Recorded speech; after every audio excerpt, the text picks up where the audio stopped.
Hello friends, this is DSR with morning news. ఈరోజు వెలుగు దినపత్రికలో హెడ్లైన్స్. ఆర్సీబీ సంబరాల్లో తొక్కిసలాట, 11 మంది మృతి.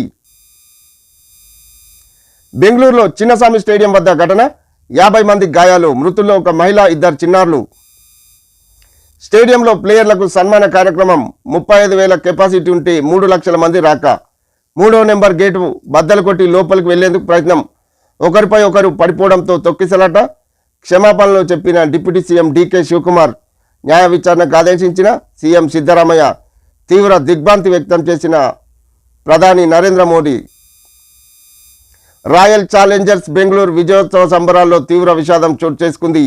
బెంగళూరులో చిన్నస్వామి స్టేడియం వద్ద బుధవారం జరిగిన తొక్కిసలాటలో 11 మంది చనిపోయారు. వేల మంది అభిమానులు గేటు బద్దలు కొట్టుకొని స్టేడియం లోపలికి వెళ్లేందుకు ప్రయత్నించడంతో ఈ తొక్కిసలాట జరిగింది. మృతుల్లో ఒక మహిళ, 2 చిన్నారులు ఉన్నారు. ఘటన 50 మందికి పైగా గాయపడ్డారు. వీరిని దగ్గరలో హాస్పిటల్కి తరలించి చికిత్స అందిస్తున్నారు. 18 ఏళ్ల తర్వాత ఆర్సీబీ జట్టు మంగళవారం రాత్రి ఐపీఎల్ విజేతగా నిలిచింది. దీంతో ప్లేయర్లందరికీ బుధవారం చిన్నస్వామి స్టేడియంలో కర్ణాటక స్టేట్ క్రికెట్ అసోసియేషన్ కేఎస్సీఏ సన్మానం ఏర్పాటు చేసింది. దీన్ని చూసేందుకు లక్షలాది మంది స్టేడియంకు వద్దకు తరలివచ్చారు. సమీపంలో గోడలు, చెట్లు ఎక్కారు. సెక్యూరిటీ గార్డులు స్టేడియం గేట్ నెంబర్ 3కు తాళాలు వేయడంతో అభిమానులంతా కలిసి వాటిని బద్దలు కొట్టారు. గేటుపై ఉన్న వాళ్ళంతా ఒకరిపై ఒకరు కింద పడిపోయారు. దీంతో ప్రాణాలు కాపాడుకునేందుకు అందరూ పరుగులు పెట్టారు. ఫలితంగా తొక్కిసలాట జరిగింది. చిన్నస్వామి స్టేడియం వద్ద అభిమానులపై లాఠీ చార్జ్ చేస్తున్న పోలీసులు. తొక్కిసలాటలో గాయపడ్డ వారిని ఆసుపత్రికి తరలించిన సిబ్బంది.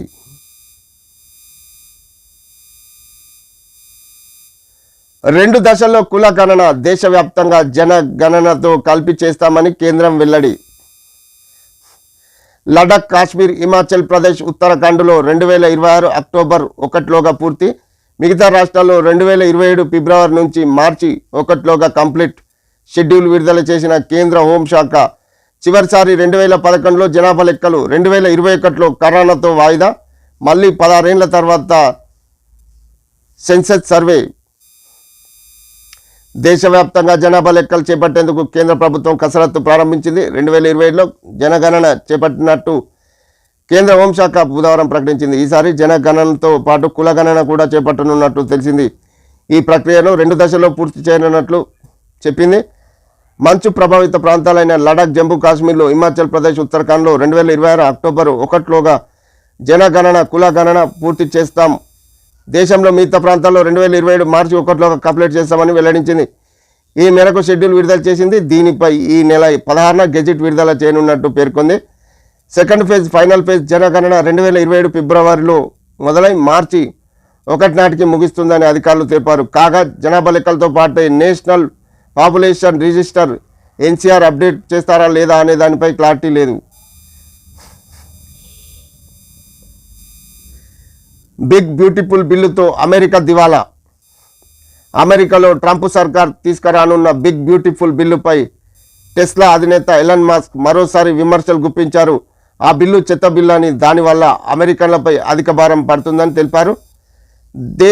దేశ ద్రవ్య లోటు మరింత పెరుగుతుందని ఆవేదన వ్యక్తం చేశారు. అమెరికాలోకి డేంజర్ ఫంగస్ రవాణా. ఫ్యూరేసియం గ్రామినారామ్ అనే శాస్త్రీయ నామం గల ప్రమాదకరమైన ఫంగస్ను అక్రమంగా రవాణా చేస్తున్నారనే ఆరోపణలతో 2 చైనా రీసెర్చర్లను అమెరికా FBI అరెస్ట్ చేసింది. ఈ ఫంగస్ గోధుమ, మొక్కజొన్న, వరి, బార్లీ పంటలను నాశనం చేస్తుందని, మనుషులు, పశువుల ఆరోగ్యానికి నష్టం చేస్తుందని అమెరికా తెలిపింది.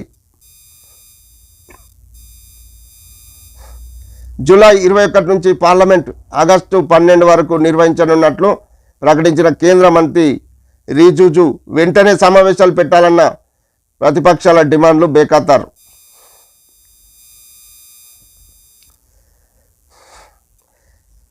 కీలక విచారణలు కొలికి. కేబినెట్ నిర్ణయంపై ఉత్కంఠ.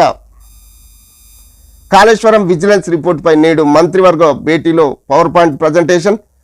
Power commission report, phone tapping, ఇతర ఎంక్వైరీలపైన చర్చించే ఛాన్స్. ఉద్యోగుల బదిలీలో గ్రీన్ సిగ్నల్.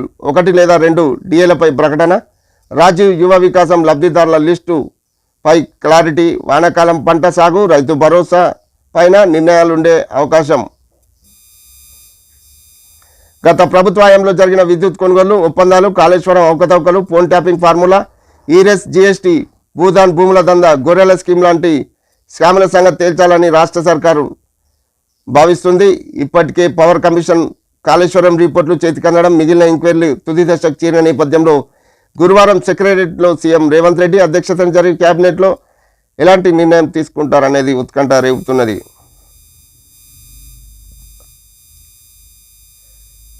అంగన్వాడీలో ఎగ్ బిర్యానీ వారంలో 1-2 సార్లు వడ్డించేలా మెనూలో మార్పులు. సీతక్క ప్రతిపాదనలను పరిశీలించాలని అధికారులకు ఆదేశాలు. టీచర్లకు కొత్త సెల్ ఫోన్లు ఇస్తాం. పని ఒత్తిడిని తగ్గించేందుకు 14,000 ఖాళీలు భర్తీ చేస్తామని వెల్లడి.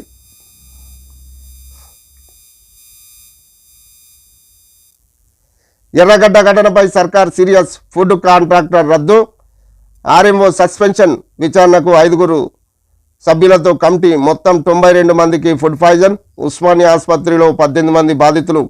అందరి పరిస్థితి నిలకడగా ఉందన్న దామోదర్. ఎర్రగడ్డ మానసిక ఆరోగ్య కేంద్రంలో జరిగిన ఫుడ్ పాయిజన్ ఘటనపై ప్రభుత్వం సీరియస్ అయింది. దవాఖానా ఆర్ఎంఓ డాక్టర్ పద్మజాను ఉన్నతాధికారులు సస్పెండ్ చేశారు. అలాగే ఫుడ్ కాంట్రాక్టర్ జైపాల్ రెడ్డి కాంట్రాక్టర్ను రద్దు చేశారు. ఈ ఘటనపై విచారించడానికి 5 సభ్యులతో కమిటీ కూడా వేశారు. తెలంగాణ అవతరణ దినోత్సవం సందర్భంగా సోమవారం ఆసుపత్రిలో మానసిక రోగులు స్పెషల్ ఫుడ్ పెట్టారు. అయితే వారిలో 92 మంది మంగళవారం అస్వస్థతకు గురయ్యారు. వాంతులు, విరోచనాలు, కడుపు నొప్పితో విలవిల్లాడారు. హాస్పిటల్ సిబ్బంది అక్కడే చికిత్స అందించారు. ఈ ఘటనలోనే ఒకరు చనిపోయారన్న వార్తలు రాగా సూపరింటెండెంట్ ఖండించారు.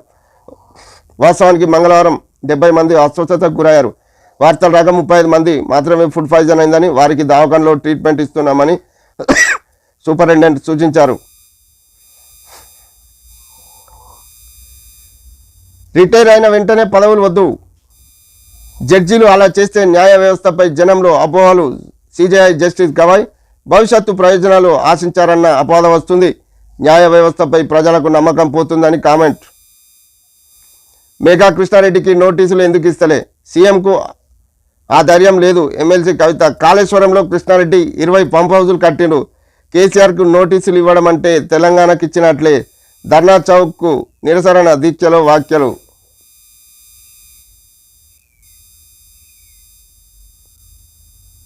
ఈనాడు దినపత్రికలో హెడ్లైన్స్. క్రికెట్ విజయోత్సవాల్లో పెను విషాదం. 11 మంది దుర్మరణం, 50 మందికి పైగా గాయాలు. ఆర్సీబీ కప్పు గెలవడంతో అభిమానుల్లో కట్టాలు తెగిన ఉత్సాహం. బెంగళూరులో చిన్నస్వామి స్టేడియం వద్దకు లక్షలాది మంది అభిమానులు. తీవ్ర తొక్కిసలాట, నియంత్రించలేకపోయిన పోలీసులు. మృతుల కుటుంబాలకు 10 లక్షల చొప్పున పరిహారం. న్యాయ విచారణకు ఆదేశించిన సిద్ధరామయ్య సర్కారు. మన రహదారులకు మహార్దశ. 22,000 కోట్లతో 13,000 కిలోమీటర్లకు ఉన్నతీకరణ. మారనున్న పట్టణ గ్రామీణ రోడ్ల రూపురేఖలు. హ్యామ్ విధానంలో చేపట్టనున్న ప్రభుత్వం. త్రిబులార్ అవతల 95 నియోజకవర్గాలకు లబ్ధి. ప్రాజెక్టుకు నేడు ఆమోదం తెలపనున్న మంత్రి మండలి. ఇక ఎక్కువ కాలం పెండింగ్లో పెట్టాం. మీ సమస్యలను పరిష్కరించాలన్నదే ప్రభుత్వ ఆలోచన. నేటి మంత్రివర్గ సమావేశంలో నివేదిక సమర్పిస్తాం. ఉద్యోగ సంఘాల ఐకాస సమావేశంలో డిప్యూటీ సీఎం బట్టి విక్రమార్క. డైట్ కాంట్రాక్టర్లు రద్దు. ఆర్ఎంఓపై వేటు. కలుషిత ఆహార ఘటనపై ప్రభుత్వం సీరియస్. ఎర్రగడ్డ ఆసుపత్రిని సందర్శించిన మంత్రి దామోదర. అధికారుల తీరుపై తీవ్ర అసహనం. 92కు చేరిన బాధితుల సంఖ్య. ఉస్మానియాకి 22 మంది. జోసా బాటలో engineering counselling. Mark seat allocation యోచనలో ఉన్నత విద్యా మండలి. సీట్ల విషయంలో విద్యార్థులు ఓ అంచనాకు వచ్చే అవకాశం. హుందాయ్ భారీ పెట్టుబడి. రాష్ట్రంలో 675 ఎకరాల్లో 8,528 కోట్ల ప్రాజెక్ట్. సుమారు 4,200 మందికి స్థానిక యువతకు ఉద్యోగ అవకాశాలు. ఈ నెలలోనే రాష్ట్రానికి కంపెనీ ప్రతినిధుల రాక. 2027 ఫిబ్రవరిలో జన కుల గణన అదే నెలలో పూర్తి చేయాలని నిర్ణయం. తొలి దశలో 2026లోనే హౌజ్ లిస్టింగ్. రెండో దశలో జనాభా లెక్కల సేకరణ. మంచు ప్రభావిత ప్రాంతాల్లో అంతకు ముందే ఈ నెల 16న గెజిట్ నోటిఫికేషన్. కేంద్ర హోంశాఖ ప్రకటన. 13,000 కోట్ల వ్యయం అంచనా. జనగణన పూర్తయిన వెంటనే నియోజకవర్గాల పునర్విభజన.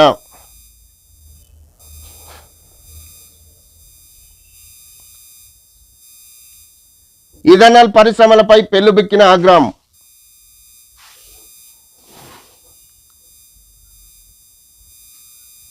ఏర్పాట్లను వ్యతిరేకిస్తూ కంపెనీ సామాగ్రి ధ్వంసం, కంటైనర్కు నిప్పు.